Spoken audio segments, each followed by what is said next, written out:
केन्दुझर जिला हरिचंद्रपुर ब्लॉक रे रही समस्त विद्यालय पाचिका माने आज सर्वनिम्न दरमा स्थानीय हाट पड़िया एकाठी होई सेठरे एक रैली बाहरी करथिले। ओडिशा मध्याह्न भोजन पाचिका संघ सीआईटीयू हरिचंद्रपुर ब्लॉक सभानेत्री द्रौपदी साहू नेतृत्व में एक विशाल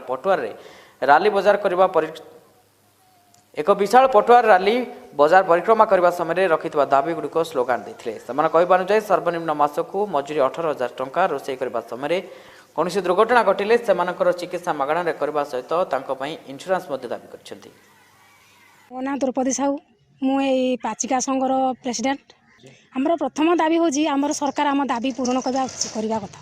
आम 300 छुआ कोड 200 छुआ कोड़ी 100 छुआ रोषे करूँ आम पाऊँ 1400 टंका।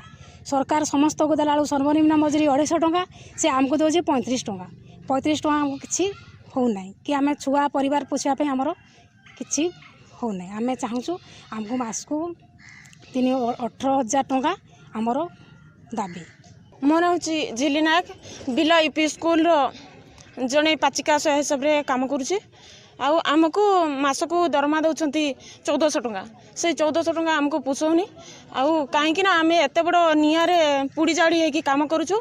आमको जदि मासक 18,000 टंका दिंते दिन को 250 टंका दिंते ताले आम घर चढ़ा टे सुविधा होता।